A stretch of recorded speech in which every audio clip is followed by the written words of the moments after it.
you had a child, a niece, a cousin, a sister, if you have a neighbor who has a child who's being sexually exploited, what would you want me to do to catch that person? Let's talk about how I would make that happen.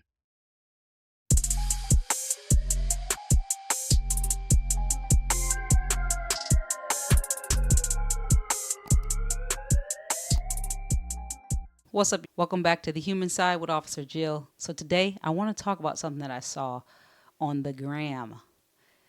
Listen, I love that we have access to so much information so easily, but sometimes you see things on the gram and they just cry for more clarification. And as an officer who knows information about this particular subject, I want to do that. I want to give you more clarity. So I came across a post by Earn Your Leisure. Now, first and foremost, let me say I'm not throwing any shade to Earn Your Leisure. I love what you guys are doing. I love that you are promoting financial wellness, especially in minority communities where we weren't taught that. So no shade to you. I just want to give more clarity to the video that was posted. So in this post, the title reads, Meta saves your information for law enforcement, even if you delete it, and keeps it in case authority requests it. Now, is this true? Yes. But I want to give you some clarity and some insight as to how it actually works and why it's important to have access to this information. Now, I'm going to break it down for you. I've had this type of conversation with family and friends. And once I've given them the explanation as to how the process actually works, 9 out of 10 times, their perspective shifts on how they view this information that's being given to law enforcement. Before I go into the legal way and how law enforcement is able to access this information, I want to give you some insight as to why it's so important for law enforcement to be able to legally access this information. One of the first things you need to know is that Meta and all internet service providers do not just give information to law enforcement. There is a process. There's a requirement that you have to go through in order to get this information. I don't just call, I don't just email, or I don't just go onto the portal and say, hey, Facebook, I need this information because I have an investigation. There is a written affidavit and search warrant that must be completed and signed by a judge that shows probable cause that this person or persons has committed a crime. And additional evidence will be recovered once we serve this warrant. And again, it is signed by a judge. This is not one of those things where law enforcement just demands that information and they hand it over. Trust me when I tell you, if only it was that easy. It is not. Now, more importantly than all of that legal stuff, I want to share with you why it's so important for law enforcement to have access to this information and how it actually helps and serves you, members of the community, and in society. I'm a 16-year vet of a police department in Los Angeles, and I've worked many assignments. One of the most challenging, fulfilling, and stressful jobs that I've had was working as an investigator in human trafficking. My assignment required me to investigate cases that involved minors, children, being sexually exploited across the state and then sometimes into neighboring states. Now, my youngest victim was 11 years old. Yes, you heard that right. 11 years old. An 11-year-old girl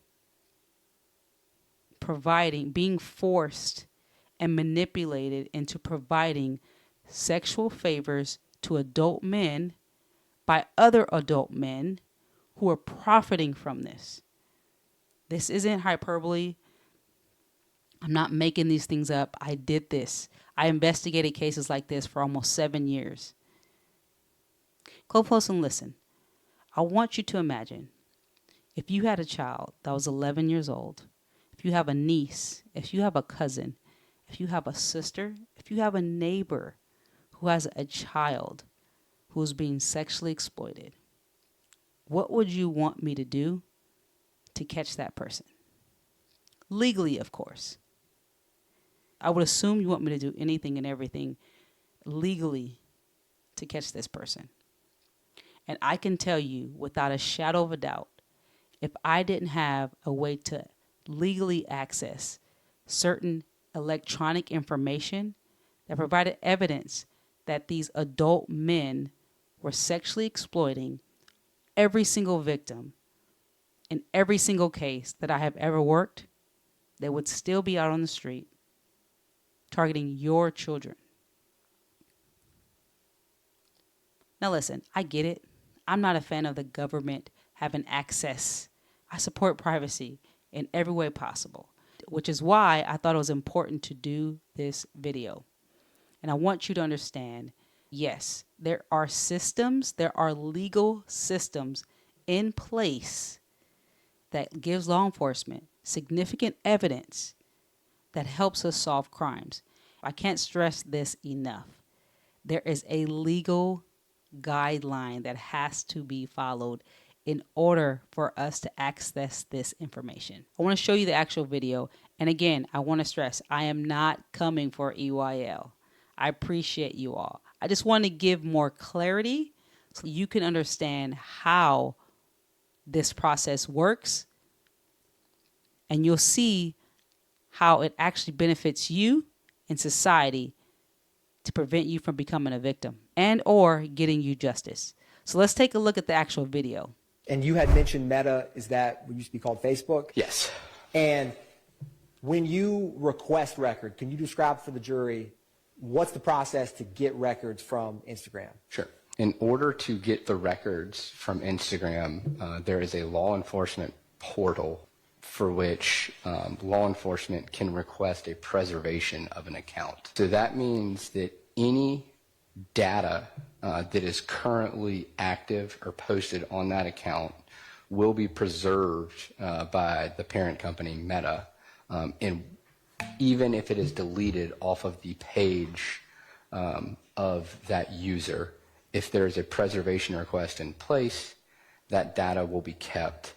It might not be present on the user's interface if it's deleted for others to see, but the company keeps it. And you had mentioned Meta, is that... Okay, now that we've looked at it and you've listened to this testimony, I don't know who this man is, but I will say he is telling the truth. There is a law enforcement portal. Every service provider has some type of law enforcement portal. And in order to gather that data or that information that you are requesting, it has to be connected with an actual investigation that has probable cause that proves that this person or persons or entity has committed a crime.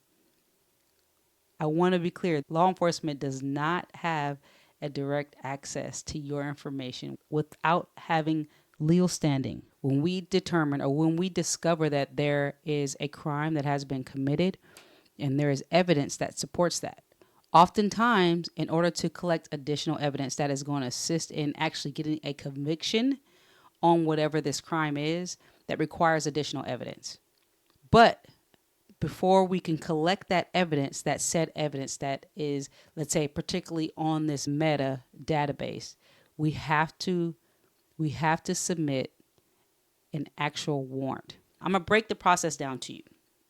I'll give you an example of how I would do this if I had a human trafficking investigation.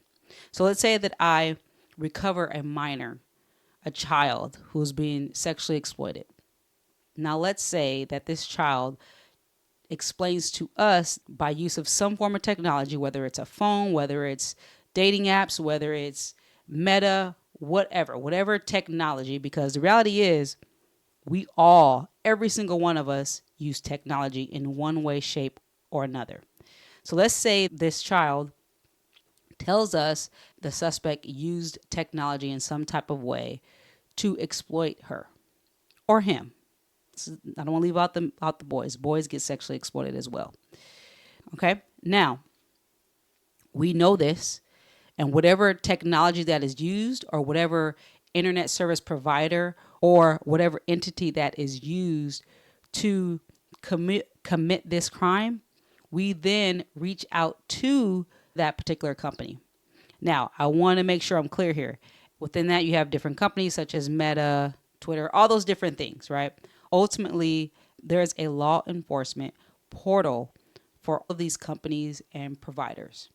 Now, obviously, in order to access this portal, you have to be law enforcement, hence the term law enforcement portal. Now, what happens is, based on the information that has been provided to us by that victim, we want to recover additional evidence to make sure this suspect is held accountable for their actions in the court of law. So how do we do that? We have to preserve that information. We put in a request to preserve that information so it is there when we submit that search warrant. That's what the gentleman was talking about, a preservation request, exactly what it sounds like. We are saying, hey, based on the information that we receive from this victim or whomever is involved, we believe there is additional evidence that helps prove this crime was committed. And we plan to submit a signed affidavit and search warrant from a judge in the court of law requesting that data. That's all a preservation request is. It's saying, hey, we're going to submit a warrant to you. Do not delete this information. Because we're going to write a search warrant to collect that information. A lot of people think law enforcement just strong arms companies and makes them hand over this information. That does not happen, okay? We have to write a search warrant. And let me just tell you, search warrants usually don't happen immediately. Oftentimes, depending on what type of crime it is, it takes hours, sometimes days to get those things completed and written. There's usually several pages. I remember working these type of cases, writing 20-page search warrants, which is a lot of work. And so that's another reason why we request a preservation, because it takes time to write the search warrant that is going to be submitted to that company requesting that information.